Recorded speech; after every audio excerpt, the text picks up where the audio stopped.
तो बच्चों, कैसे हो आप सब। मैं ईरान सर आपका स्वागत करता हूं। आपके सिविक्स का फर्स्ट चैप्टर है। आज आप डेमोक्रेटिक पॉलिटिक्स का पहला चैप्टर पढ़ोगे जिसका नाम है what is democracy and why democracy. बच्चों, इस पूरे चैप्टर के अंदर, इस पूरे कंप्लीट चैप्टर के अंदर आपको केवल 9 पॉइंट्स पढ़ के जाना है। कितने पॉइंट? केवल 9 पॉइंट्स ही पढ़ के जाना है। और बिलीव मानो, आप इंडिया के किसी भी स्कूल में हो, इन 9 पॉइंट से बाहर आज तक किसी के एग्जाम में कुछ नहीं आया। आप कहोगे सर जी ऐसे कैसे हो सकता है। मैंने बहुत सारे गवर्नमेंट स्कूल एंड बहुत सारे प्राइवेट स्कूल के पेपर डिस्कस करे बेटा। उसके बाद मैंने देखा कि आपका कोई भी स्कूल हो, प्राइवेट हो, गवर्नमेंट हो, एडेड हो, अगर आपके यहां NCERT बुक फॉलो होती है ना, तो आप देखना इन्हीं 9 पॉइंट के अंदर ही पूरा चैप्टर कवर होता है। और एग्जाम में भी गारंटी दे रहा हूं मैं कि इन्हीं 9 पॉइंट में से आपके सब कुछ आएगा। ठीक है, जब आपका यूटी हो जाए, सेमेस्टर हो जाए, पीरियोडिक हो जाए या फाइनल एग्जाम हो जाए, आप जरूर आके देखना। आप वापस आना वीडियो पर और जरूर कमेंट करके बताना कि जी सर आपने बिल्कुल सही कहा था, ये मैं गारंटी दे रहा हूं आपको। ठीक है बेटा, तो चलिए स्टार्ट करते हैं। आपको अपनी फेयर कॉपी निकालनी है। फेयर कॉपी में आपको पॉइंट टू पॉइंट लिखना है। सबसे पहला हेडिंग डालना है what is democracy. First heading आपको डालना बेटा व्हाट इज डेमोक्रेसी। इसमें हम डिस्कस करेंगे कि डेमोक्रेसी होता क्या है, हम किसे बोलेंगे डेमोक्रेसी। आपसे पूछा जा सकता है what is democracy, define democracy, give the meaning of democracy, what do you understand by democracy. इन सभी वर्ड का मतलब यही है। डेमोक्रेसी को बच्चों हिंदी में बोलते हैं लोकतंत्र। और आपको शायद पता होगा कि आप भारत में रह रहे हो और इंडिया जो है वो वर्ल्ड का सबसे लार्जेस्ट डेमोक्रेसी माना जाता है। भारत जो है वो वर्ल्ड का सबसे बड़ा डेमोक्रेटिक कंट्री है। तो ये तो हमारा सौभाग्य है कि हम एक ऐसे देश में रह रहे हैं जिसमें पूरा डेमोक्रेसी है और हम उसी के बारे में पढ़ रहे हैं। तो जो भी मैं आपको डेफिनेशन बताऊंगा, आप अपने आसपास के माहौल को देख के अप्लाई करना। आपको लगेगा जी हाँ, हम बिल्कुल एक डेमोक्रेटिक देश में रह रहे हैं। ठीक है बेटा, तो चलिए स्टार्ट करते हैं। What is democracy. डेमोक्रेसी होता क्या है? Democracy is a form of government. Democracy is a form of government. ये एक फॉर्म ऑफ गवर्नमेंट होता है इन विच जिसके अंदर द रूलर्स, जो रूलर्स होते हैं ना, जो हम पे रूल्स करते हैं, जो रिप्रेजेंटेटिव होते हैं, जिनको हम लीडर बोलते हैं, जिनको हम नेता बोलते हैं। तो democracy is a form of government. Democracy एक गवर्नमेंट का फॉर्म होता है इन विच जिसके अंदर जो रूलर्स होते हैं are elected by the people. उनको चुनता कौन है? Are elected by the people. उनको हम चुनते हैं। ऐसी गवर्नमेंट जिसके अंदर जो लोग होते हैं, पीपल होते हैं किसी कंट्री के, वो अपने रिप्रेजेंटेटिव को, अपने रूलर्स को इलेक्ट करते हैं, उसको हम डेमोक्रेसी कहते हैं। आपको पता होगा इंडिया के अंदर हर 5 साल बाद एक इलेक्शन किया जाता है। और ऐसे ही बहुत सारे कंट्री है वर्ल्ड में जहां एक फिक्स इंटरवल के बाद, 5 ईयर बाद या 6 ईयर बाद, एक फिक्स टाइम ऑफ इंटरवल के बाद वहां इलेक्शन होते हैं। इलेक्शन के अंदर जो लोग होते हैं वो अपना वोट डालते हैं और वोट डालने के बाद वो अपने रूलर्स को, अपने रिप्रेजेंटेटिव को इलेक्ट करते हैं। तो यही होता है डेमोक्रेसी। डेमोक्रेसी एक ऐसी गवर्नमेंट होती है जिसमें जो लोग होते हैं, जो पीपल होते हैं, वो इलेक्ट करते हैं अपने रिप्रेजेंटेटिव को। ठीक है बेटा, डेमोक्रेसी समझ में आ गया। और आपको पता है इंडिया में हर 5 साल बाद इलेक्शन होता ही होता है, तो इसलिए हम एक डेमोक्रेटिक कंट्री में रहते हैं। इसकी सबसे अच्छी डेफिनेशन बोली जाती है यूएसए के, अमेरिका के एक प्रेसिडेंट थे जिनका नाम था अब्राहम लिंकन। क्या नाम था बेटा? Abraham Lincoln. इनकी जो दी हुई डेफिनेशन है ना डेमोक्रेसी की, वो सबसे अच्छी मानी जाती है। इन्होंने क्या कहा था? Democracy is a government. Democracy एक ऐसा गवर्नमेंट है, वो ऑफ द पीपल होता है, यानी लोगों का गवर्नमेंट होता है। फॉर द पीपल होता है, लोगों के लिए गवर्नमेंट होता है। एंड बाय द पीपल, और लोगों द्वारा होता है। तो जो यूएसए के, अमेरिका के प्रेसिडेंट थे जिनका नाम था अब्राहम लिंकन, इनकी दी हुई डेफिनेशन डेमोक्रेसी की सबसे अच्छी मानी जाती है। इन्होंने कहा था कि डेमोक्रेसी इज गवर्नमेंट। डेमोक्रेसी एक ऐसा गवर्नमेंट है of the people, for the people and bye the people. लोगों का, लोगों के लिए और लोगों द्वारा। ऐसी गवर्नमेंट जो लोगों का होता है, यानी लोगों के लिए होता है और लोगों द्वारा होता है, उसे हम डेमोक्रेसी बोलेंगे। अब आपको होगा कि सर डेफिनेशन तो ये भी हो सकता है, आपने ये क्यों लिखा? देखिए, सभी बच्चे ये डेफिनेशन लिखेंगे, केवल यही डेफिनेशन लिख के आएंगे नॉर्मल, क्योंकि एनसीईआरटी बुक में आपको यही डेफिनेशन दी हुई है, तो सभी बच्चे यही लिख के आएंगे। लेकिन आपका आंसर डिफरेंट कब होगा? आपका आंसर अच्छा कब होगा? जब आप उसमें कुछ खूबसूरती से ऐड कर दोगे। ठीक है, भाई शादी वगैरह में जाते हैं तो कुछ हम मेकअप वगैरह करके जाते हैं ना, आप सुंदर कब दिखोगे? जब आप कुछ डिफरेंट होगा, आपके कपड़े कुछ डिफरेंट होंगे, बढ़िया होंगे। तो इसी प्रकार अगर ये डेफिनेशन आप ऐड कर देते हो ना, क्योंकि ये डेफिनेशन हम सब ने पढ़ा, हम जो टीचर हैं, जो हम टीचर बने हैं ना, हम सब ने ये डेफिनेशन पढ़ा है। कोई भी ऐसा व्यक्ति नहीं, जैसे आपको मैंने पढ़ा दिया 9th में, हमने भी 9th में हमारे टीचर ने समझाया था। तो अगर इस आंसर के अंदर अगर आप ये डेफिनेशन ऐड कर दोगे ना, तो आपका आंसर बहुत अच्छा, बहुत खूबसूरत हो जाएगा। ठीक है बेटा, तो चलिए डेमोक्रेसी समझ में आ गया बेटा। ओवरऑल फर्स्ट पॉइंट से हमें ये क्लियर होता है कि डेमोक्रेसी एक इस टाइप का गवर्नमेंट होता है जिसमें एक फिक्स इंटरवल के बाद इलेक्शन होता है, और वहां के जो पीपल होते हैं, लोग होते हैं, वो अपने रिप्रेजेंटेटिव को, अपने रूलर्स को इलेक्ट करते हैं। क्लियर हो गया बेटा? चलिए पॉइंट नंबर 2 पे आते हैं। पॉइंट नंबर 2 हम डिस्कस करेंगे बेटा फीचर्स ऑफ डेमोक्रेसी, कि डेमोक्रेसी के कौन कौन से फीचर्स होते हैं। What are the features of democracy? तो पहला फीचर होता है major decision by elected leader. इससे ही हमें हेडिंग से ही पता लग जाता है कि हम आंसर क्या लिखने वाले हैं। डेमोक्रेसी के आपको फीचर्स बताना है। फीचर्स मतलब डेमोक्रेसी की क्या क्या खासियत होती है, डेमोक्रेसी की क्या क्या विशेषताएं होती है। तो पहली फीचर्स ये आप लिखोगे, फर्स्ट फीचर आप ये लिखोगे major decision by elected leader. जो मेजर डिसीजन होते हैं कंट्री के, जो मेजर डिसीजन होते हैं, बड़े बड़े डिसीजन होते हैं बाय इलेक्टेड लीडर, वो कौन लेता है? वो लीडर लेते हैं जिनको हमने इलेक्ट किया है। तो इन अ डेमोक्रेटिक गवर्नमेंट, एक डेमोक्रेटिक गवर्नमेंट में द मेजर डिसीजन, जो बड़े बड़े डिसीजन होते हैं, are taken by the leaders, वो लीडर लेते हैं who are elected by the people, जिनको लोगों ने चुना है, ऑफ द कंट्री। यानी इस पॉइंट से हमें ये क्लियर होता है कि कंट्री का कोई भी जो मेजर डिसीजन होगा, जो बड़े बड़े डिसीजन होंगे, जो कंट्री से संबंधित होंगे, जो पूरे देश से संबंधित होंगे, वो सभी डिसीजन इलेक्टेड लीडर लिया जाता है।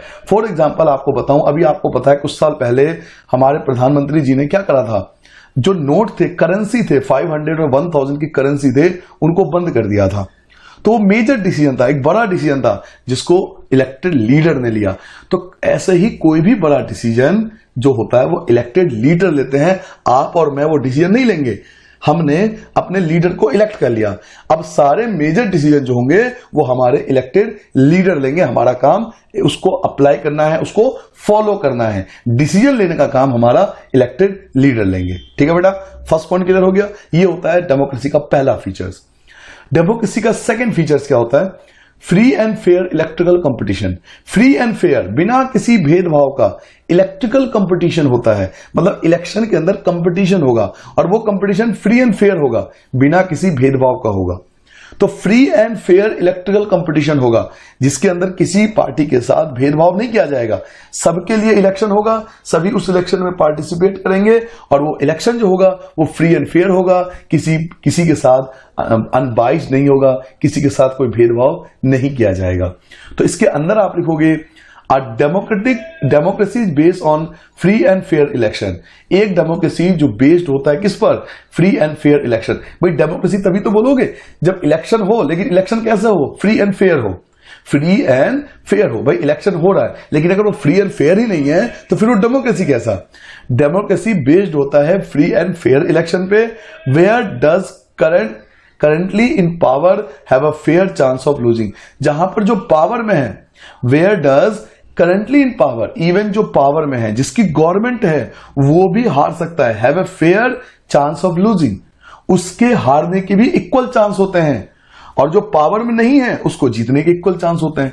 तो डेमोक्रेसी का सेकंड मेन फीचर होता है बेटा free and fair electrical competition. यहां पे free and fair electrical competition होता है, यानी हर एक फिक्स इंटरवल के बाद, एक निश्चित समय के बाद, आफ्टर 5 years, आफ्टर 6 year, एक फिक्स इंटरवल के बाद यहां पे इलेक्शन होते हैं, और इलेक्शन में कोई भी जीत सकता है, कोई भी हार सकता है। वो इलेक्शन फ्री एंड फेयर होता है।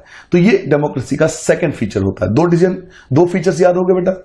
पहला फीचर क्या था? मेजर डिसीजन जो होते हैं वो लीडर लेते हैं। सेकंड क्या था? इलेक्शन तो होंगे, लेकिन वो इलेक्शन फ्री एंड फेयर भी होना चाहिए। चलिए थर्ड फीचर, ये थर्ड फीचर है बेटा। अभी फीचर्स पर बात करेंगे। Third feature, 1 person 1 vote 1 value. क्या मतलब है सर? एक पर्सन को एक ही वोट डालने दिया जाएगा, और उसके वोट की वैल्यू भी एक ही होगी। समझिए इस बात को।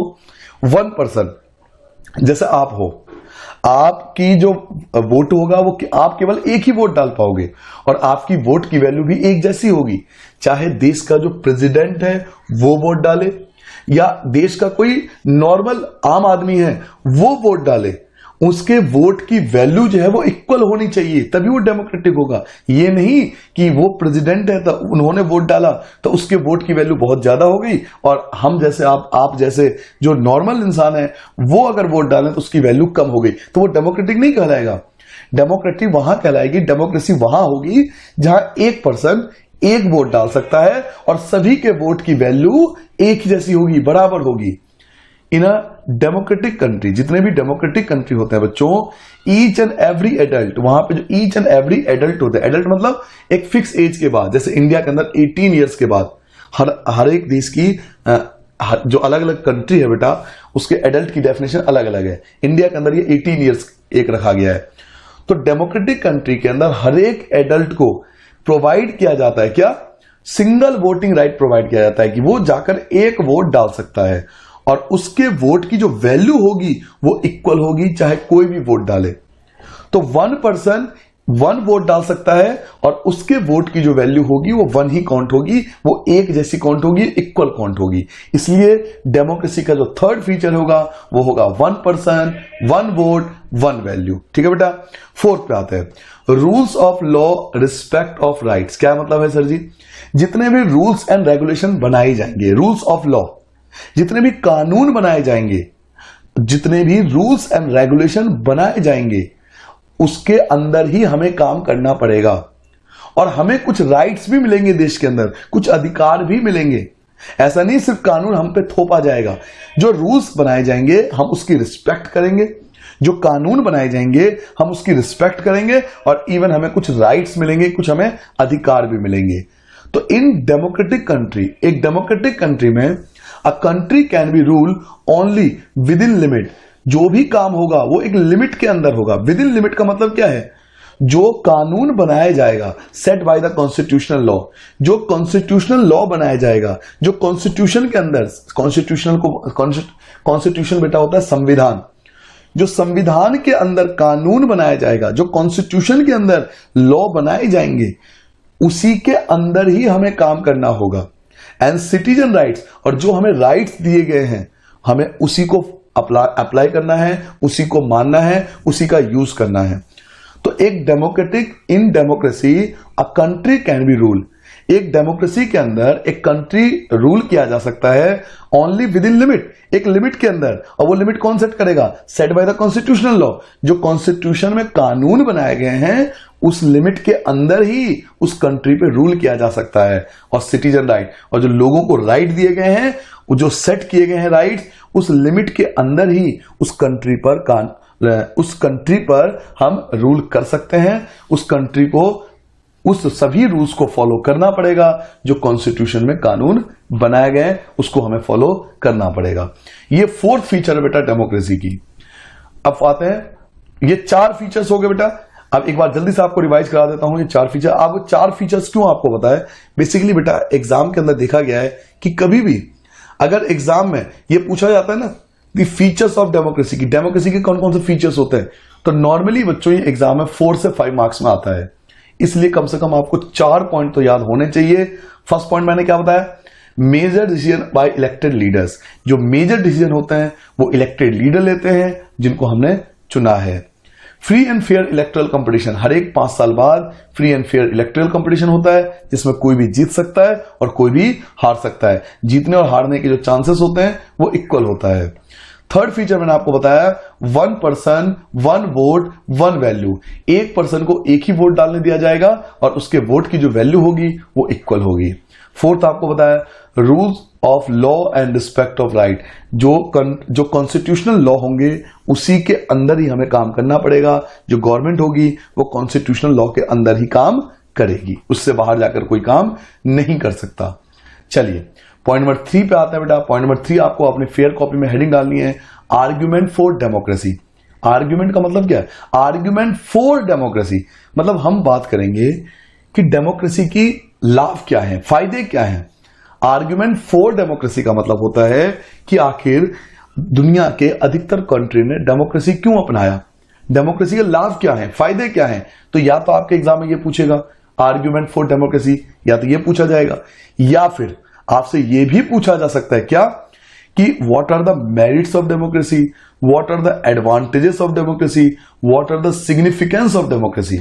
आपसे कुछ भी पूछा जा सकता है, इसलिए मैंने सारी चीजें लिख दी एक साथ। या तो आपको एग्जाम में क्या पूछा जाएगा, आर्ग्यूमेंट फॉर डेमोक्रेसी, यानी आपको डेमोक्रेसी के लाभ बताने हैं, या आपसे ये भी पूछा जा सकता है कि what are the merits of democracy, what are the advantages of democracy, या what are the significance of democracy. बच्चों इन सब का मतलब एक ही होता है, इनमें से कुछ भी आ जाए तो आप समझ लेना आपको अल्टीमेटली डेमोक्रेसी के फायदे बताने हैं। ठीक है बेटा, तो हम डिस्कस करते हैं कि वर्ल्ड की अधिकतर कंट्री ने डेमोक्रेसी को क्यों अपनाया, क्यों अपना रहे अधिकतर कंट्री। तो पहला फायदा, फर्स्ट मेरिट्स क्या है, अ democratic government is a better government. एक डेमोक्रेटिक गवर्नमेंट जो होती है वो बेटर गवर्नमेंट होती है। क्यों?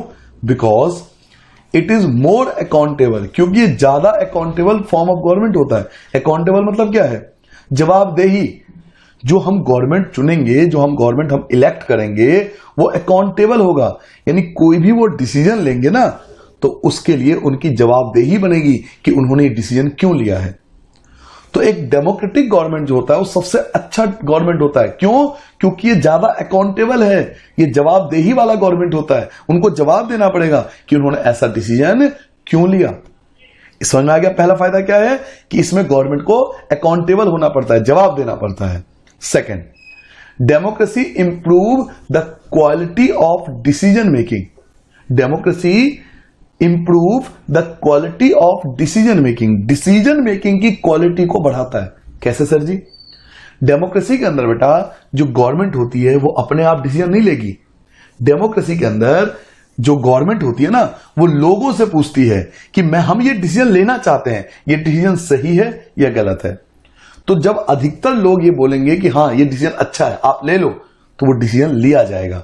और अधिकतर लोगों ने अगर मना कर दिया कि ये डिसीजन गलत है, मत लो, तो नहीं लिया जाएगा। इसलिए डेमोक्रेसी जो होता है वो क्वालिटी ऑफ डिसीजन मेकिंग की क्वालिटी को बढ़ाता है। एक और एग्जांपल दे सकता हूं मैं। डेमोक्रेसी के अंदर हर किसी से एडवाइस लिया जाता है, सलाह ली जाती है, एडवाइस ली जाती है कि हम ये डिसीजन लेना चाहते हैं, आपकी क्या एडवाइस है, इसमें और क्या होना चाहिए। तो जब अलग अलग लोग, जब बहुत सारे लोग अपने एडवाइस देंगे तो सीधी सी बात है ना, क्वालिटी उसकी बढ़ेगी, क्योंकि सबका व्यू अलग तरीके से रखा जाएगा, तो उससे क्वालिटी बढ़ती है, डिसीजन मेकिंग की क्वालिटी बढ़ती है।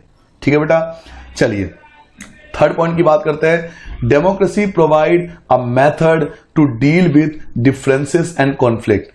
डेमोक्रेसी क्या करता है, अगर मान लो किसी के बीच डिफरेंसेस है, वाद विवाद है, या किसी के बीच कॉन्फ्लिक्ट है कि भाई आप मेरी बात से सहमत नहीं हो और आपकी बात से मैं सहमत नहीं हूं, तो डेमोक्रेसी इसको निपटारा करता है।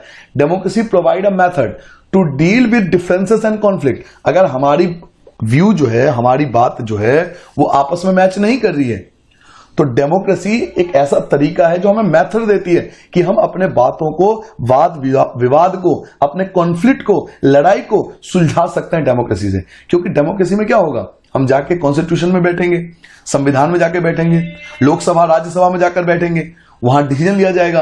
तो अगर मुझे अपना कोई व्यू रखना है तो मैं रख सकता हूं, आप भी अपना व्यू रख सकते हो। तो डेमोक्रेसी मेथड प्रोवाइड करता है ताकि अगर किसी के बीच वाद विवाद भी हो जाए ना, डिफरेंस हो जाए और कॉन्फ्लिक्ट भी हो जाए, तो उसको निपटाया जा सके।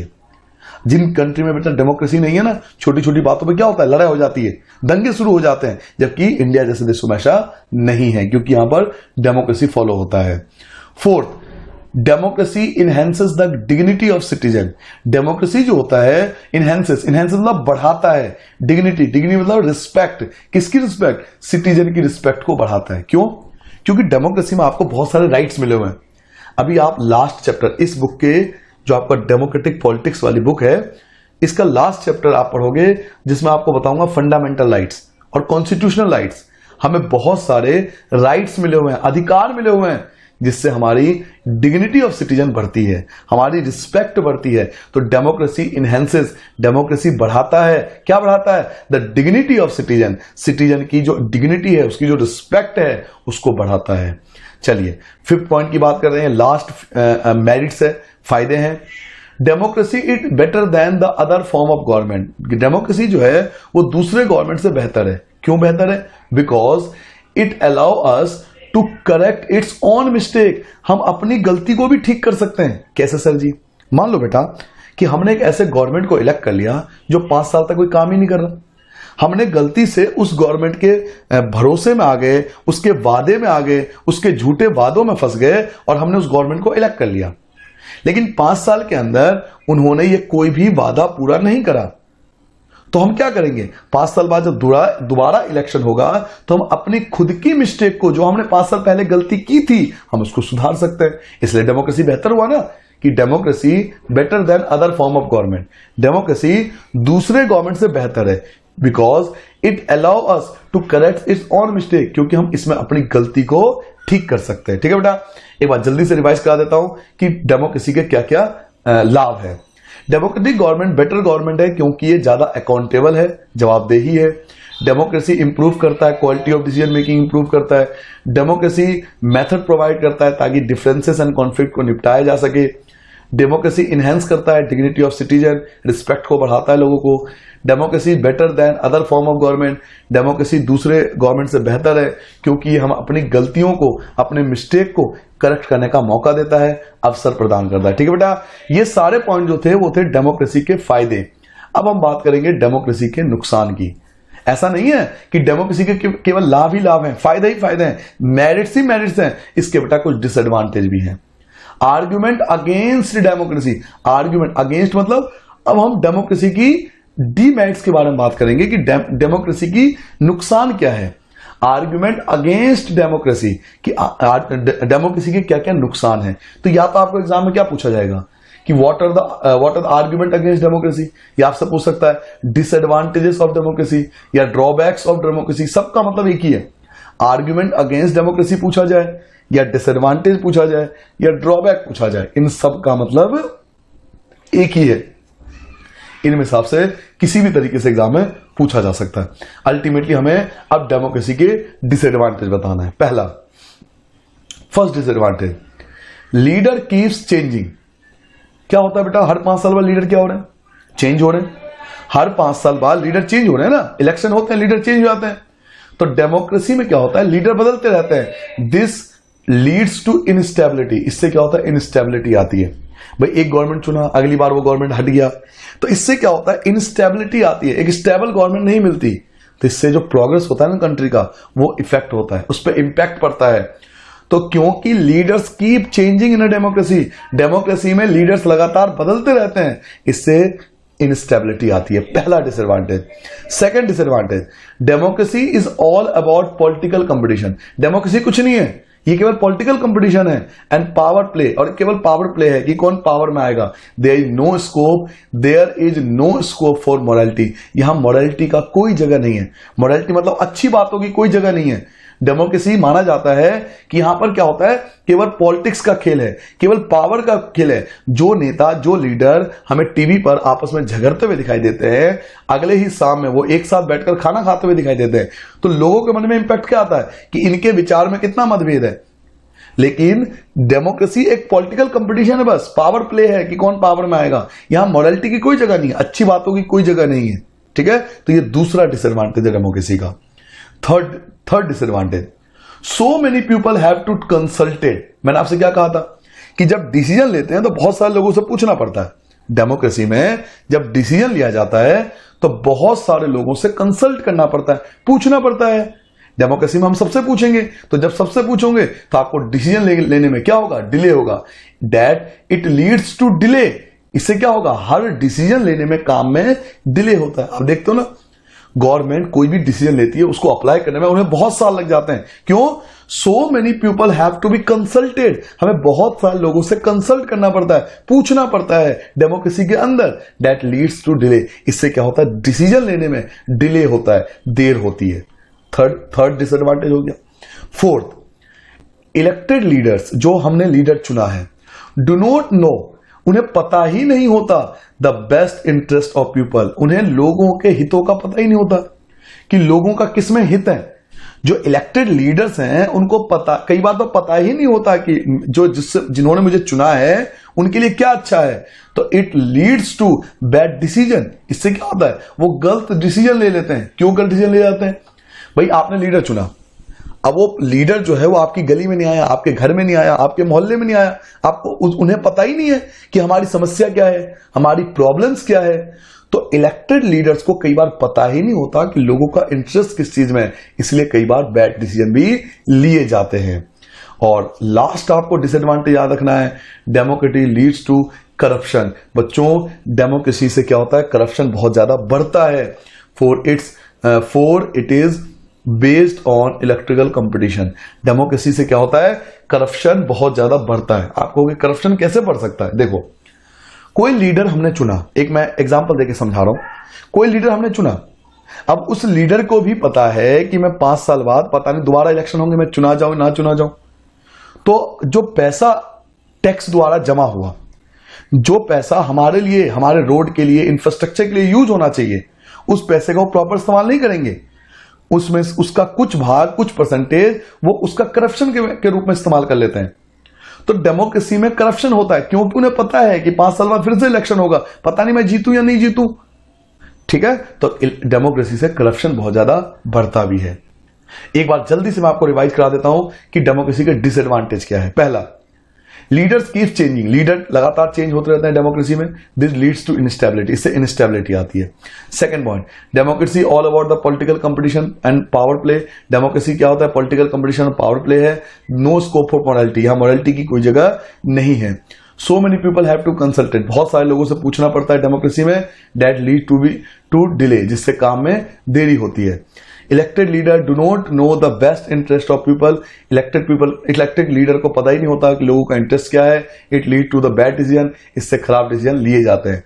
Democracy lead to corruption, democracy से करप्शन भी बढ़ती है, क्योंकि इसमें हर 5 साल बाद एक इलेक्शन कंपटीशन किया जाता है। ठीक है बेटा, ये था आपके शुरू के 4 पॉइंट। अब हम बात करेंगे पॉइंट नंबर 5। बेटा, अब हम अपने पॉइंट नंबर 5 पे आते हैं। पॉइंट नंबर 5 आपको हेडिंग डालनी है पाकिस्तान।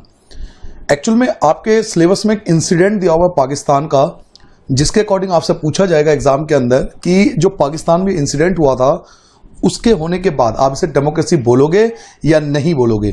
क्योंकि अब तक आपने केवल क्या पढ़ा है, डेमोक्रेसी क्या होता है, डेफिनेशन आपने पढ़ी, फिर आपने पढ़ी कि डेमोक्रेसी के क्या क्या फीचर्स होने चाहिए, फिर आपने पढ़ा कि डेमोक्रेट्स के जो है मेरिट्स, एडवांटेज कौन कौन से होते हैं, और लास्ट में आपने पढ़ा डिसएडवांटेज कौन कौन से होते हैं। तो आपके सिलेबस में कुछ कंट्री के इंसिडेंट आपको दिए हुए हैं, जिसके बेस पे आपको डिसाइड करना है कि ये जो इंसिडेंट हुए उसको आप डेमोक्रेटिक बोलोगे या नहीं बोलोगे। ठीक है बेटा, तो हेडिंग क्या डालेंगे, पाकिस्तान। पाकिस्तान का एक छोटा सा इंसिडेंट दिया हुआ है। ठीक है, पॉइंट नंबर 1। पॉइंट नंबर 1, ये तो आपने हेडिंग डाल ली कि पाकिस्तान, हेडिंग आपको डालनी है। अब पाकिस्तान में क्या इंसिडेंट हुआ था उसका पॉइंट नंबर 1 हम डिस्कस करेंगे। इन पाकिस्तान में जो वहां के जनरल थे, जनरल कौन होता है बेटा, जो मिलिट्री के हेड होते हैं उनको हम जनरल बोलते हैं, जो मिलिट्री के हेड होते हैं उनको जनरल बोलते हैं। तो पाकिस्तान में जो जनरल थे उस समय, जो मिलिट्री के हेड थे, उनका नाम था परवेज मुशर्रफ। क्या नाम था बेटा, परवेज मुशर्रफ जनरल थे, वो सेना के अध्यक्ष थे उस समय। लेड अ मिलिट्री कॉप, उन्होंने मिलिट्री कॉप कर दिया था। अब मिलिट्री कॉप क्या होता है, मिलिट्री कॉप में क्या होता है बेटा, जो डेमोक्रेटिक तरीके से चुने हुए नेता होते हैं, जो डेमोक्रेटिक से चुने हुए नेता होते हैं, लीडर्स होते हैं, उनको उठा के हम जेल में डाल देते हैं। और जो मिलिट्री के हेड होते हैं, वो वहां के प्रेसिडेंट बन जाते हैं। तो पाकिस्तान में वहां के जो जनरल थे उनका नाम था परवेज मुशर्रफ। उन्होंने एक मिलिट्री कॉप किया, मिलिट्री कॉप में उन्होंने जो रिप्रेजेंटेटिव थे उनको उठा के जेल में डाल दिया और खुद वहां के प्रेसिडेंट बन गए। और ये कब हुआ था, ये हुआ था इन अक्टूबर 1999 में। पहला पॉइंट आपने ये समझा कि परवेज मुशर्रफ नाम के कोई जनरल थे, उन्होंने मिलिट्री कॉप किया। जो सेना के अध्यक्ष थे उन्होंने जो डेमोक्रेटिक तरीके से चुने हुए प्रेसिडेंट थे या प्राइम मिनिस्टर थे उनको जेल में डाल दिया और खुद वहां के रिप्रेजेंटेटिव बन गए, जबरदस्ती बन गए, उसे हम मिलिट्री कॉप बोलते हैं। पॉइंट नंबर 2 आपका यहां से शुरू होगा। ही ओवरथ्रो, उन्होंने क्या करा, ओवरथ्रो कर दिया, हटा दिया सबको। किसको हटाया, अ डेमोक्रेटिकली इलेक्टेड गवर्नमेंट, जो डेमोक्रेटिक तरीके से चुना हुआ गवर्नमेंट था उसको ओवरथ्रो कर दिया, उसको हटा दिया। एंड डिक्लेयर्ड हिमसेल्फ, और अपने आप को डिक्लेयर कर दिया, the chief executive of the country. उन्होंने अपने आप को चीफ एग्जीक्यूटिव डिक्लेयर कर दिया कंट्री का, कि आज के बाद जो मैं कंट्री का चीफ एग्जीक्यूटिव हूं वो मैं हूं। इसे ही मिलिट्री कॉप कहते हैं। जब मिलिट्री का कोई हेड जो होता है वो डेमोक्रेटिक तरीके से चुनी हुई गवर्नमेंट को हटा देता है और खुद को वहां का हेड घोषित कर देता है, उसे हम मिलिट्री कॉप कहते हैं। तो फर्स्ट पॉइंट तो आपने ये पढ़ा कि जनरल परवेज मुशर्रफ ने मिलिट्री कॉप किया था अक्टूबर 99 में। उन्होंने वहां के जो डेमोक्रेटिक इलेक्टेड गवर्नमेंट थी उसको हटा दिया और खुद को डिक्लेयर कर दिया कि मैं अब chief executive of the country हूं, यानी सबको मेरी बात माननी पड़ेगी। लेटर बाद में क्या हुआ, ही चेंज हिज डेजिग्नेशन, उन्होंने अपना पोस्ट चेंज कर लिया। ही चेंज हिज डेजिग्नेशन, उन्होंने अपना डेजिग्नेशन चेंज करा to president.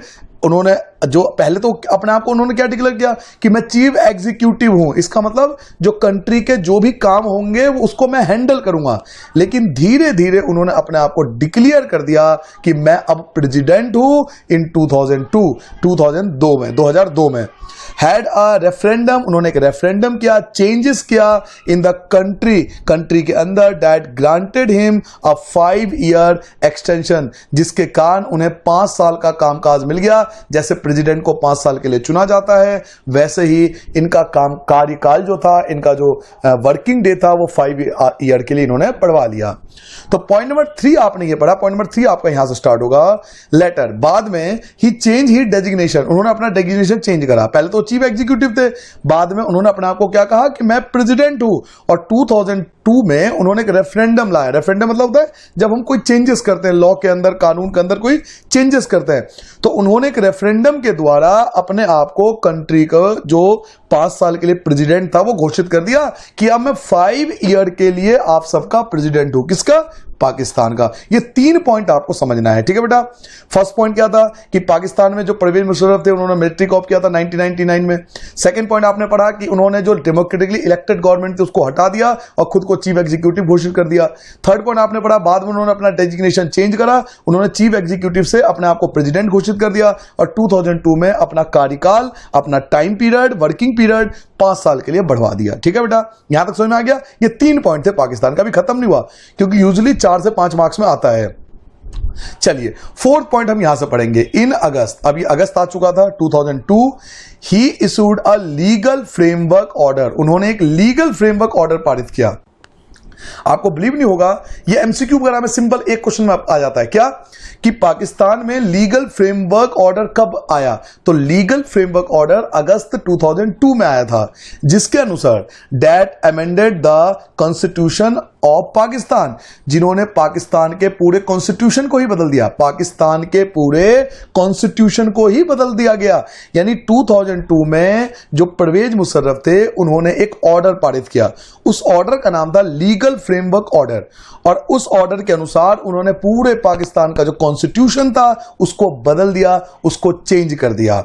According to this order, इस ऑर्डर के अनुसार द प्रेसिडेंट, इस जो ये कानून बनाया गया था बेटा, इस ऑर्डर के अकॉर्डिंग जो प्रेसिडेंट होगा, जो राष्ट्रपति होगा, can dismiss the national and provisional assemblies, वो चाहे तो वो नेशनल पूरे देश का असेंबली या वो चाहे तो प्रोविजनल। प्रोविजनल क्या होता है? जो छोटे मोटे असेंबली होते हैं, जो स्टेट के असेंबली होते हैं।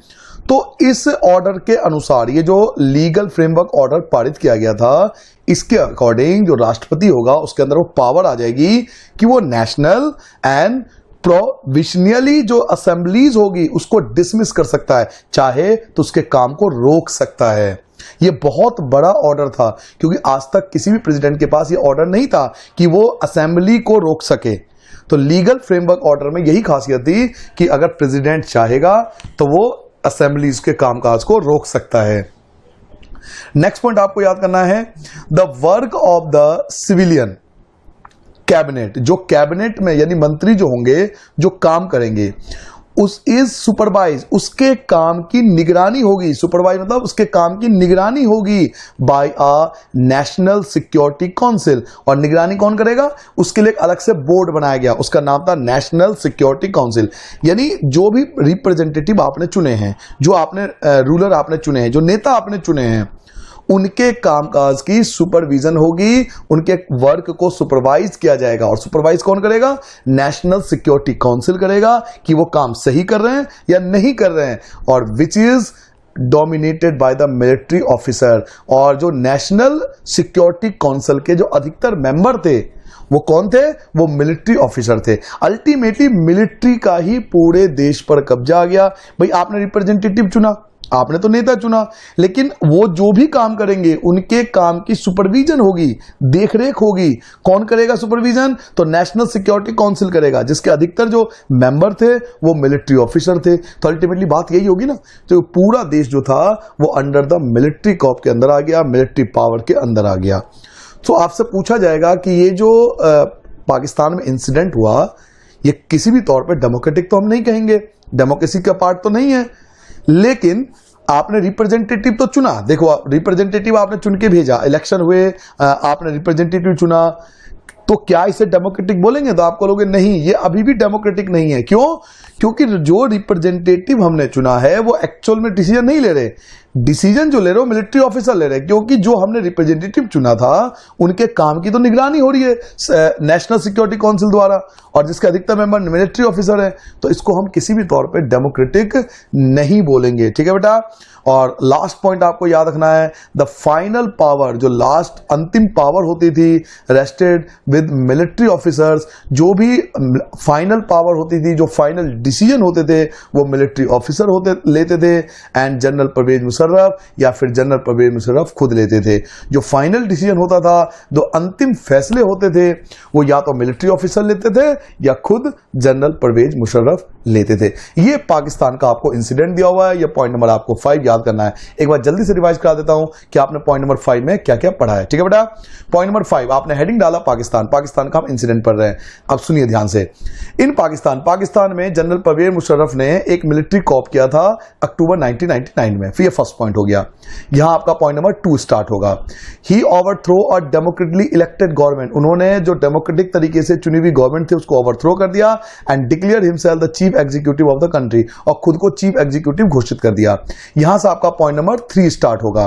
लेटर बाद में ही चेंज हिज डेजिग्नेशन, उन्होंने अपना पोस्ट चेंज करा और अपने आप को प्रेसिडेंट घोषित कर दिया 2002 में, और उन्होंने एक रेफरेंडम पारित किया कंट्री के में, जिसने उनको ग्रांटेड करा, जिसने उनको गारंटी दी कि वो 5 इयर्स के लिए अपना कामकाज बढ़ा सकते हैं, यानी वो 5 साल तक प्रेसिडेंट अब रहेंगे। ठीक है बेटा। उसके बाद आपने पढ़ा ये वाला पॉइंट कि उन्होंने अगस्त 2002 में एक लीगल फ्रेमवर्क ऑर्डर पारित किया, जिसने पाकिस्तान के पूरे कॉन्स्टिट्यूशन को चेंज कर दिया। नेक्स्ट पॉइंट आपका यहां से स्टार्ट होगा। इस ऑर्डर के अनुसार जो प्रेसिडेंट थे वो नेशनल या प्रोविंशियल जो असेंबलीज थी उनको डिसमिस कर सकता है, उनको रोक सकता है। जो वर्क होता था, जो वर्क करते थे सिविलियन कमेटी, यानी जो रिप्रेजेंटेटिव आपने चुन के भेजा वो जो काम करते थे उनके काम का सुपरविजन होता था, और सुपरविजन कौन करता था? नेशनल सिक्योरिटी काउंसिल करते थे, जिनके अधिकतर जो मेंबर थे वो मिलिट्री ऑफिसर हुआ करते थे। इट मींस मिलिट्री ऑफिसर जो होते थे वो सबके कामकाज की निगरानी करते थे। फाइनल डिसीजन जो होता था, फाइनल पावर जो होता था, फाइनल डिसीजन जो होता था वो मिलिट्री ऑफिसर लेते थे या फिर खुद जनरल परवेज मुशर्रफ। तो क्या आप इसे डेमोक्रेटिक बोलोगे? तो हम बोलेंगे नहीं, ये डेमोक्रेटिक नहीं है। फिर आपसे पूछेगा आप डेमोक्रेटिक क्यों नहीं बोलोगे? तो आपको सारे पॉइंट, ये जो 6 या 7 या 8 पॉइंट मैंने आपको बताएं, ये सब आपको पॉइंट टू पॉइंट आपको एग्जाम में लिख के आना है। नॉर्मली बेटा क्या होता है, जब इस टाइप के क्वेश्चन आते हैं ना, तो बाकायदा वो 5 या 6 मार्क्स में आते हैं, तो हमारे पास कम से कम 6-7 पॉइंट होने चाहिए, पॉइंट टू पॉइंट हमें पता होना चाहिए। लेकिन जरूरी है कि ये कंप्लीट पॉइंट ही आए। इसमें छोटे छोटे क्वेश्चन भी पूछ लेते हैं। जैसे आपसे पूछ लेगा कि पाकिस्तान में जो मिलिट्री कॉप था वो किन्होंने किया? तो जनरल परवेज मुशर्रफ ने किया। कब किया? तो 1999 में किया। ऐसे ही पूछ लेंगे आपसे कि लीगल फ्रेमवर्क ऑर्डर कब पारित हुआ? 2002 में पारित हुआ। कहां पे? तो पाकिस्तान में। इस ऑर्डर में ऐसा क्या खासियत था? तो नेशनल असेंबली को ये लोग डिसमिस कर सकते थे। तो ये छोटे छोटे पॉइंट भी पूछ लेते हैं 1 मार्क्स या 2 मार्क्स में। ये जरूरी नहीं है कि सारे पॉइंट्स आपको एक साथ ही पूछे, इसलिए मैंने उन सभी पॉइंट को आपको पहले ही बता दिया, पॉइंट टू पॉइंट डिस्कस करके, ताकि आपको दिक्कत ना हो। और मैंने आपको गारंटी दी है, सारे पॉइंट कर लोगे आपको कभी परेशानी नहीं आएगी। पॉइंट नंबर 6 आप हेडिंग डालोगे चाइना। अब हम पढ़ेंगे चाइना के बारे में, चीन के बारे में। ठीक है बेटा। हमारा एक पड़ोसी देश है, तो पढ़ते हैं इसके बारे में, चीन में क्या इंसिडेंट है या चीन में ऐसा कौन सा अलग है हमसे। पॉइंट नंबर 1 इन चाइना की बात करें, चाइना में elections are regularly held. Election होते हैं, आफ्टर एवरी 5 ईयर, हर 5 साल बाद इलेक्शन होते हैं बेटा। आफ्टर एवरी 5 ईयर्स इलेक्शन होते हैं हर 5 साल बाद for electing the country parliament, देश के पार्लियामेंट के लिए इलेक्शन कराए जाते हैं। 5 साल बाद जो कंट्री पार्लियामेंट है, पार्लियामेंट के लिए इलेक्शन कराया जाता है। और उनके पार्लियामेंट का क्या नाम है, तो नाम याद कर लेना, क्वांगनो, रेनमीन, दियाबियाओ और द हुई, ये इनके पार्लियामेंट का नाम है। आप चाहो तो ये अगर ये मुश्किल लगे, चाइनीज वर्ड है, थोड़ा मुश्किल लगेगा, तो आप सिंपल नाम याद कर सकते हो, national people Congress, national people Congress. Even previous year में देखा गया है कि जो गवर्नमेंट स्कूल का पेपर हुआ था उसमें 1 मार्क्स में क्वेश्चन पूछा गया था कि चाइना के पार्लियामेंट का क्या नाम है। मैं आपसे कह रहा हूं ना, जरूरी नहीं है कि सारे पॉइंट आए, आपको बीच में से कहीं से उठ के कुछ भी पूछ लेंगे। तो चाइना के जो पार्लियामेंट है उनका नाम है National People's Congress, National People's Congress. First point हमने देखा कि चाइना के अंदर इलेक्शन होते हैं, रेगुलर इंटरवल पे होते हैं, हर 5 साल बाद होते हैं, इलेक्शन कराए जाते हैं अपने पार्लियामेंट के लिए। उनके पार्लियामेंट का नाम है नेशनल पीपल कांग्रेस। यानी एवरी 5 ईयर बाद, हर एक 5 साल बाद इलेक्शन रेगुलर इंटरवल पे होते हैं। तो यहां तक तो डेमोक्रेटिक है। यहां तक आपको फर्स्ट पॉइंट आपको पढ़ के समझ में आ गया, हाँ भाई यहां तो डेमोक्रेसी है। पॉइंट नंबर 2 पे आते हैं, यहां पॉइंट नंबर 2 स्टार्ट होगा। इट हैज नियरली 3000 मेंबर, इसमें 3000 सदस्य चुने जाते हैं, इलेक्टेड होते हैं। 3000 पीपल जो होते हैं इस पार्लियामेंट में इलेक्टेड होते हैं from all over the China, पूरे चाइना से, पूरे चीन से 3000 मेंबर्स को चुना जाता है।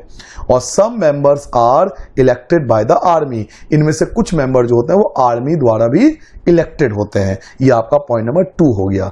पॉइंट नंबर 2 आपने क्या जाना कि चाइना के पार्लियामेंट में टोटल कितने मेंबर्स इलेक्टेड होते हैं, तो चाइना के पार्लियामेंट में टोटल 3000 मेंबर्स इलेक्टेड होते हैं और उनमें से कुछ मेंबर जो होता है वो वहां की आर्मी भी इलेक्ट करती है। ठीक है, पॉइंट नंबर 3 अब यहां से आपका स्टार्ट होगा। पॉइंट नंबर 3 यहां से स्टार्ट करते हैं। बिफोर कंटेस्टिंग इलेक्शन, देखिए इलेक्शन होने से पहले, इलेक्शन होने से पहले a candidate need the approval of the Chinese communist party. क्या समझ में आया कि इलेक्शन होने से पहले हर एक मेंबर को एक पार्टी से अप्रूवल लेना पड़ता है कि वो इलेक्शन लड़ सकता है नहीं लड़ सकता, और वो पार्टी कौन है, Chinese communist party.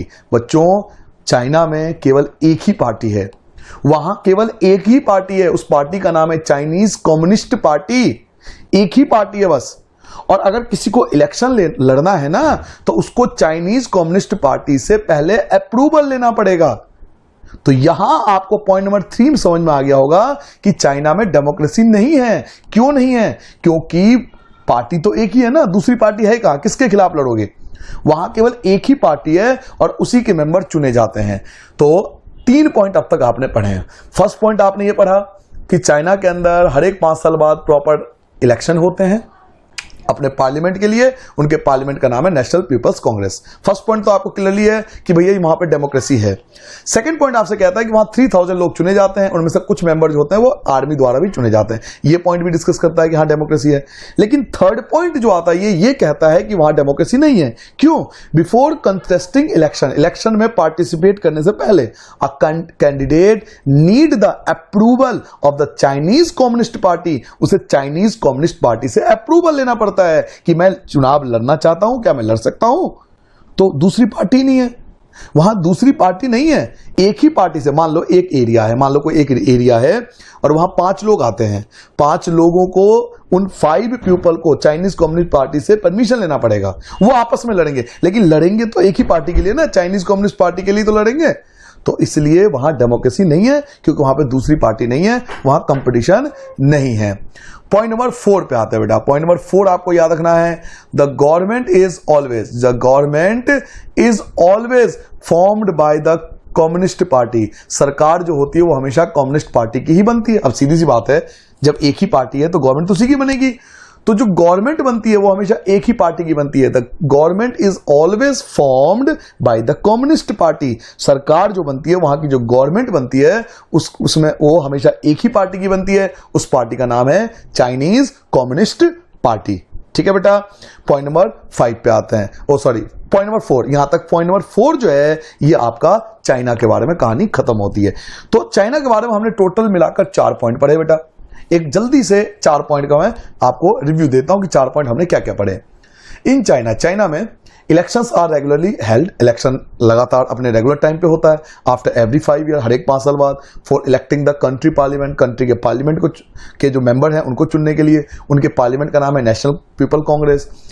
It has nearly 3000 member, लगभग 3000 लोग चुने जाते हैं ऑल ओवर द चाइना, पूरे चाइना से। उनमें से कुछ मेंबर जो होते हैं वो आर्मी भी चुनती है। बिफोर इलेक्टिंग, कोई भी कंटेस्टिंग इलेक्शन, कोई भी अगर इलेक्शन में लड़ना चाहता है, a candidate need the approval of the Chinese communist party, तो उसे चाइनीज कम्युनिस्ट पार्टी से अप्रूवल लेना पड़ता है। और the government is always form by the communist party, सरकार हमेशा चाइनीज कम्युनिस्ट पार्टी की ही बनती है, किसी और पार्टी की नहीं बनती। तो इस पूरे सिचुएशन से पढ़ के हमें क्या लगता है कि क्या आप कहोगे कि चाइना के अंदर क्या डेमोक्रेसी है? अगर आपसे पूछा जाए तो लिखोगे नहीं, चाइना के अंदर डेमोक्रेसी नहीं है। क्यों? क्योंकि वहां पे एक ही पार्टी है, दूसरे पार्टी को इलेक्शन लड़ने नहीं दिया जाता, गवर्नमेंट हमेशा एक ही पार्टी की बनती है, इसलिए हम इसे प्रॉपर डेमोक्रेसी नहीं बोल सकते। कुछ हद तक डेमोक्रेसी है, डेमोक्रेसी के कुछ फीचर्स तो हैं, लेकिन कंप्लीट डेमोक्रेसी हम इसे नहीं बोल सकते। ठीक है बेटा, ये थी चाइना के बारे में। अब आप पॉइंट नंबर 7 लिखोगे। पॉइंट नंबर 7 स्टार्ट करेंगे बेटा मैक्सिको के बारे में। अब हम पढ़ेंगे मैक्सिको, तो हेडिंग क्या डालोगे? मैक्सिको। तो मैक्सिको में क्या हुआ था बेटा? सिंस इट्स इंडिपेंडेंस होने के बाद इन 1930 में 1930 में मैक्सिको को इंडिपेंडेंस मिला। उसके बाद hold elections after every 6 year, वहां हर एक 6 ईयर के बाद, 6 साल के बाद इलेक्शन होते हैं टू इलेक्ट इट्स प्रेसिडेंट को चुनने के लिए। जैसे इंडिया के अंदर या बाकी देशों में आफ्टर 5 इयर्स इलेक्शन होते हैं, वैसे मैक्सिको के अंदर आफ्टर 6 इयर्स इलेक्शन कराए जाते हैं। यहां तक तो कोई दिक्कत नहीं है, इलेक्शन हो रहे हैं प्रॉपर। भाई 1930 में मैक्सिको को इंडिपेंडेंस मिला, उसके बाद वहां रेगुलर आफ्टर 6 ईयर बेटा इलेक्शन कराए जाते हैं और अपना प्रेसिडेंट चुने जाते हैं। यहां तक तो बहुत अच्छा है, डेमोक्रेटिक है। लेकिन अब जरा ध्यान से सुनिए, बट अंटिल 2000, परंतु 2000 तक, ईयर 2000 तक every election was won by a single party. हर एक बार 2000 तक, सन 2000 तक केवल एक ही पार्टी बार बार इलेक्शन जीतती आ रही है। वो कौन है? PRI, ये पार्टी का नाम है। जैसे इंडिया में अलग अलग पार्टी है ना, बीजेपी, कांग्रेस, ऐसे ही आम आदमी पार्टी, BSP, आपने नाम सुना होगा, SP। ऐसे ही मैक्सिको में एक पार्टी है PRI, जिसको हम बोलते हैं इंस्टीट्यूशनल, पूरा नाम आप याद रखना, institutional revolutionary party, institutional revolutionary party. तो बेटा 1930 में जब मैक्सिको को इंडिपेंडेंस मिला, वहां से लेकर सन 2000 तक, यानी लगभग 70 इयर्स तक वहां पर केवल एक ही पार्टी जीतती आ रही है, और वो पार्टी कौन है? PRI। तो ऐसा कैसे पॉसिबल है कि लगातार 70 सालों तक इलेक्शन हुए जा रहे हैं और एक ही पार्टी जीतती आ रही है? उसके पीछे रीजन क्या है? तो रीजन आपको मिलेगा पॉइंट नंबर 3 पे। यहां पे आपका पॉइंट नंबर 3 स्टार्ट होता है। पॉइंट नंबर 3 क्या करना है? The PRI was known to use many dirty tricks. PRI जो होती है वो बहुत गंदे गंदे अलग अलग तरीके कोशिश करती है अपनाने की, ताकि वो इलेक्शन को जीत सके। वो डर्टी ट्रिक्स अपनाती है, किसी भी प्रकार से उसको इलेक्शन जीतने से मतलब है। The PRI was known to use many dirty tricks to win election. Election को जीतने के लिए PRI क्या करती है? बहुत तरीके के डर्टी ट्रिक्स अपनाती है, ताकि वो किसी प्रकार से इलेक्शन को जीत सके। 4th पॉइंट आप यहां से लिखोगे बेटा, all those who were employed in government officers, जितने भी गवर्नमेंट ऑफिसर्स में जितने भी गवर्नमेंट एम्प्लॉय होते हैं, had to attend its party meeting, उनको PRI की मीटिंग में जाना कंपलसरी है। जो टीचर्स होते हैं, जो गवर्नमेंट स्कूल के टीचर होते हैं, ऑफ गवर्नमेंट स्कूल के जितने भी टीचर्स होते थे, उनको कहा जाता था यूज टू फोर्स पेरेंट्स, वो पेरेंट्स को फोर्स करते थे, उनको मजबूर करते थे। स्कूल में जो बच्चे पढ़ रहे हैं उनके पेरेंट्स को मजबूर करते थे टू वोट फॉर PRI, कि वो PRI को ही वोट दे। ऐसा क्यों? क्योंकि उन गवर्नमेंट टीचर को मीटिंग में जाना पड़ता था PRI के, और PRI वाले जो थे वो प्रेशर डालते थे टीचर पे कि आप अपने बच्चों से बोलो, आप अपने बच्चों से बोलो, उनके पेरेंट्स से बोलो कि PRI अच्छी है, PRI पार्टी को वोट दे। तो गवर्नमेंट टीचर के ऊपर एक प्रेशर बनाया जाता था कि वो पेरेंट्स के ऊपर प्रेशर बनाए कि वो PRI को वोट दे। तो ये डेमोक्रेटिक तो नहीं हुआ ना? ऊपर जो हमने शुरू के 2 पॉइंट पढ़े वो बहुत अच्छे लगे, तो वो डेमोक्रेटिक की पहचान थी। बट अब जो हम 3 पॉइंट पढ़ रहे हैं, ये क्लियरली इंडिकेट करता है कि मैक्सिको के अंदर इलेक्शन तो हो रहे हैं, लेकिन ये डेमोक्रेटिक की पहचान नहीं है। अब तक आपने क्या क्या पढ़ा, एक बार दोबारा देखो, मैक्सिको में क्या क्या पढ़ा। इंडिपेंडेंस हुआ 1930 में मैक्सिको, उसके बाद वहां आफ्टर 6 ईयर 6 साल बाद वहां इलेक्शन होता है प्रेसिडेंट को चुनने के लिए। 2000 तक जो जितने भी इलेक्शन हुए उसमें केवल एक ही पार्टी जीतती आई, उसका नाम पीआरआई है। पीआरआई बदनाम है अपने डर्टी ट्रिक्स के लिए ताकि वो इलेक्शन को जीत सके। जितने भी गवर्नमेंट ऑफिसेज में काम करते हैं गवर्नमेंट एम्प्लॉय, उनको पार्टी की मीटिंग में जाना, पीआरआई की पार्टी मीटिंग में जाना कंपलसरी है। टीचर जो होते थे गवर्नमेंट स्कूल के, वो पेरेंट्स को फोर्स करते थे कि वो पीआरआई को ही वोट दें। ठीक है बेटा, और आपको ये पॉइंट याद करना है, the PRI spend a large some of money, PRI बहुत ज्यादा पैसा खर्च करती है in the campaign for its candidate, candidate को जिताने के लिए, अपने कैंडिडेट को जिताने के लिए पीआरआई बहुत सारा पैसा खर्च करती है उसके कैंपेन पर। कैंपेन क्या होता है? जो हम प्रचार करते हैं ना, जो एडवर्टीजमेंट करते हैं हम लोग इलेक्शन के अंदर, उसे कैंपेन बोलते हैं। तो PRI spend a large some of money, PRI बहुत ज्यादा पैसा खर्च करती है इन द कैंपेन, कैंपेन पर फॉर इट्स कैंडिडेट, अपने कैंडिडेट को जिताने के लिए। तो ये सब जो पॉइंट है ये इंडिकेट करता है कि मैक्सिको के अंदर हम क्लियरली रूप से डेमोक्रेसी नहीं बोल सकते। हाँ, डेमोक्रेसी के कुछ फीचर्स हैं कि वहां इलेक्शन हो रहे हैं, लोग वहां पे वोट भी डाल रहे हैं, हर किसी को एक ही वोटिंग पावर है, बट बेटा इसे डेमोक्रेटिक नहीं बोलेंगे क्योंकि बहुत जो फीचर्स है डेमोक्रेसी के वो सारे के सारे मैच नहीं कर रहे। नेक्स्ट पॉइंट नंबर 8 पढ़ेंगे बेटा, जिम्बाब्वे। जिम्बाब्वे में क्या हुआ था, जिम्बाब्वे की स्टोरी पढ़ते हैं। ठीक है बेटा, तो आप हेडिंग डालोगे जिम्बाब्वे। ठीक है, आपने कई बार नाम भी सुना होगा जिम्बाब्वे का। चलिए, Zimbabwe attain independence from the white minority rule in 1980। जैसे हमें इंडिपेंडेंस मिला 1947 में, भारत को आजादी मिला 1947 में, ऐसे ही जिम्बाब्वे को इंडिपेंडेंस कब मिला, 1980 में। हमसे लगभग 33 साल बाद, 30 इयर्स के बाद उनको इंडिपेंडेंस मिला। तो इंडिपेंडेंस आपको समझ में आ गया, जिम्बाब्वे को इंडिपेंडेंस मिल गया 1980 में। सिंस देन, उसके बाद से the country has been ruled by the ZANU PF. वहां पर हर बार एक ही पार्टी जीतती आ रही है। कौन सी पार्टी? जानु पीएफ। आराम से याद भी हो जाएगा, अच्छा नाम है जानु, वाह क्या नाम है, क्या बढ़िया नाम है, जानु पीएफ, आराम से याद भी हो जाना चाहिए आपको। तो वहां से पॉइंट नंबर 2 आपका यहां से स्टार्ट होगा। पॉइंट नंबर 2, ये पॉइंट नंबर फर्स्ट था बेटा, ये आपका पॉइंट नंबर फर्स्ट था, ये पॉइंट नंबर 2 आप यहां से स्टार्ट करोगे।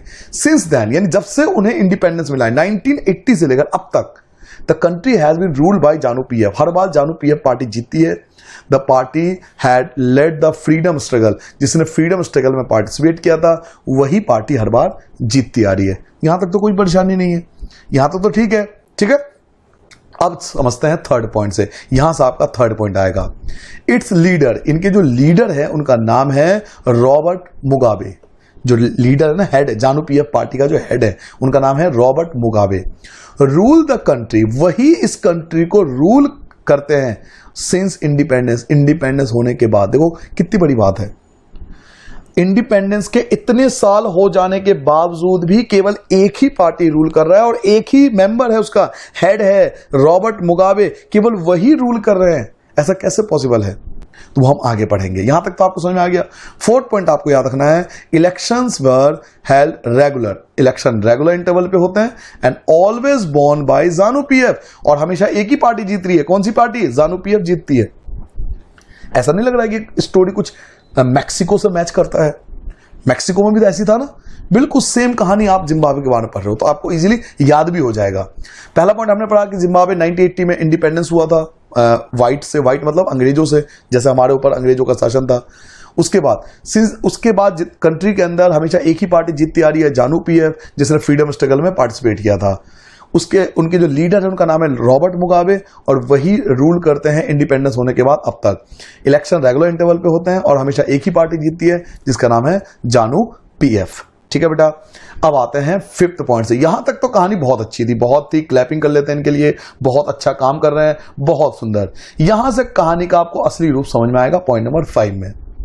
अपोजिशन पार्टी, जो अपोजिशन पार्टी है, वर्कर्स, उनके जो काम करने वाले वर्कर्स हैं, लोग हैं, वे आर हरास्ड, उनको हरास किया जाता है, उनको परेशान किया जाता है, एंड दे आर मीटिंग डिस्टर्बटेड, और अगर वो मीटिंग करते हैं ना तो डिस्टर्बेड की जाती है, डिस्टर्बटेड की जाती है, उनको दुखी किया जाता है। जो अपोजिशन पार्टी के जो लीडर हैं उनको दुखी किया जाता है, किसी प्रकार से वो हरास्ड हो, परेशान हो और इलेक्शन में प्रॉपरली काम नहीं कर पाए। पॉइंट नंबर 6 आपको यहां से याद करना है, ये पॉइंट नंबर 6 आपको होगा। Public protest and demonstrations against the government were declared illegal. कोई भी पब्लिक प्रोटेस्ट नहीं कर सकता, यानी लोग प्रोटेस्ट नहीं कर सकते सरकार के खिलाफ। पब्लिक प्रोटेस्ट यानी जो लोग प्रोटेस्ट करते हैं, खिलाफ बोलते हैं, और डेमोन्स्ट्रेशन भी नहीं कर सकते। किसके खिलाफ? गवर्नमेंट के खिलाफ आप कोई भी बात नहीं कर सकते, वहां प्रोटेस्ट नहीं कर सकते क्योंकि वहां पर उसे डिक्लेयर्ड इलीगल, क्योंकि उसे इलीगल घोषित कर दिया गया है। यानी पब्लिक इकट्ठा होकर गवर्नमेंट के खिलाफ नहीं बोल सकती वहां पर जिम्बाब्वे के अंदर। ये पॉइंट नंबर 6 हमें क्लियरली इंडिकेट करता है कि भले ही वहां पे इलेक्शन हो रहे हो, लेकिन ये भी प्रॉपर डेमोक्रेसी नहीं है। क्योंकि आप इंडिया जैसे देशों में देखते हो कि रेगुलरली टीवी वगैरह पर हम अपने प्रेसिडेंट, जो हमारे प्राइम मिनिस्टर होते हैं, हम उनके लिए भी प्रोटेस्ट कर लेते हैं, हम उनके लिए भी बोल देते हैं, और उसके लिए कोई हमारे पे लीगल कार्रवाई नहीं होती। लेकिन इन जैसे देशों में इनके खिलाफ आप नहीं बोल सकते क्योंकि इलीगल है। तो पॉइंट नंबर 6 हमें इंडिकेट करता है तो जिम्बाब्वे देशों में डेमोक्रेसी नहीं है। एक बार जल्दी से रिवाइज करा देता हूं बेटा, जिम्बाब्वे में आपने क्या पढ़ा, हेडिंग आपको डाला जिम्बाब्वे। देखिए जिम्बाब्वे में क्या होता है, जिम्बाब्वे को इंडिपेंडेंस मिला व्हाइट माइनॉरिटी से 1980 में। व्हाइट माइनॉरिटी मतलब जो अंग्रेज थे, जो ब्रिटिशर्स थे, उनको व्हाइट माइनॉरिटीज बोलते हैं। हमारे ऊपर भी इन्हीं का कब्जा था, आपको पता होगा, ब्रिटिश का कब्जा था। तो इंडिपेंडेंस होने के बाद वहां पे हमेशा एक ही पार्टी जीतती है, जानू पीएफ, जिसने फ्रीडम स्ट्रगल में भाग लिया था। इसके लीडर है रॉबर्ट मुगाबे, जो इस कंट्री को लीड करते आ रहे हैं इंडिपेंडेंस होने के बाद। इलेक्शन रेगुलर इंटरवल पे होता है, लेकिन हमेशा जानू पीएफ ही जीतता है। ऑपोजिशन पार्टी जो वर्कर्स है उनको हरास किया जाता है, उनकी मीटिंग को डिस्टर्ब किया जाता है। पब्लिक प्रोटेस्ट करना और डेमोन्स्ट्रेशन करना गवर्नमेंट के खिलाफ इलीगल है, तो कोई ऐसा नहीं कर सकता। ठीक है बच्चों, यहां तक क्लियर हो गया। चलिए अब हम लास्ट पॉइंट पढ़ेंगे, पॉइंट नंबर 9, और आप देख लेना, आप किसी भी स्कूल में क्यों ना हो, इन 9 पॉइंट के अंदर से आपका एग्जाम आएगा। लास्ट पॉइंट छोटा सा पॉइंट है, हम लास्ट पॉइंट पढ़ेंगे बेटा। हेडिंग डालोगे चाइना फेमाइन। चाइना के अंदर एक बहुत बड़ा, चीन के अंदर बहुत बड़ा अकाल पड़ा था बेटा, बहुत बड़ा अकाल पड़ा था। चाइना फेमाइन ऑफ 1958 से लेकर 1961 के बीच में पड़ा था।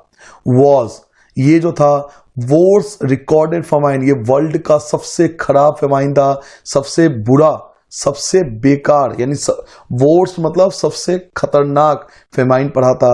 जो हम फेमाइन की बात करते हैं जिसमें सूखा पड़ जाता है, तो चाइना के अंदर 1958 से 1961 के बीच जो फेमाइन हुआ था, उसे हम इस पृथ्वी का सबसे, हिस्ट्री के अंदर ऐसा फेमाइन कभी भी नहीं पड़ा था बच्चों। इसके अंदर नियरली 3 करोड़ पीपल, समझते हो ना, 3 करोड़ लोग डाइड, मर गए थे इस फेमाइन के अंदर। इस अकाल के अंदर 3 करोड़ लोग जो थे, 3 करोड़ पीपल जो थे, वो मर गए थे। तो आपको 9 पॉइंट याद रखना है कि चाइना के अंदर जो फेमाइन पड़ा था 1958 से 1961 के बीच में, ये अब तक का सबसे बेकार फेमाइन था वर्ल्ड में, और इसमें लगभग 3 करोड़ लोग मारे गए थे, मर गए थे, भूखे मर गए थे, पानी की कमी के कारण मर गए थे। तो आप समझ सकते हो ये पॉइंट कितना इंपॉर्टेंट है आपके लिए। तो ये टोटल 9 पॉइंट है, और आप देख लेना, आपके यूटी हो, सेमेस्टर हो, एनुअल एग्जाम हो, पीरियोडिक टेस्ट हो, आप देखना इन्हीं 9 पॉइंट में से जो क्वेश्चन आता है इस चैप्टर के आते हैं। तो अगर ये 9 पॉइंट आप कर लोगे तो आप किसी भी क्वेश्चन का आंसर दे सकते हो जो आपके एग्जाम में आएगा। ठीक है बेटा, आई होप आपको चैप्टर बहुत अच्छे समझ में आ गया होगा।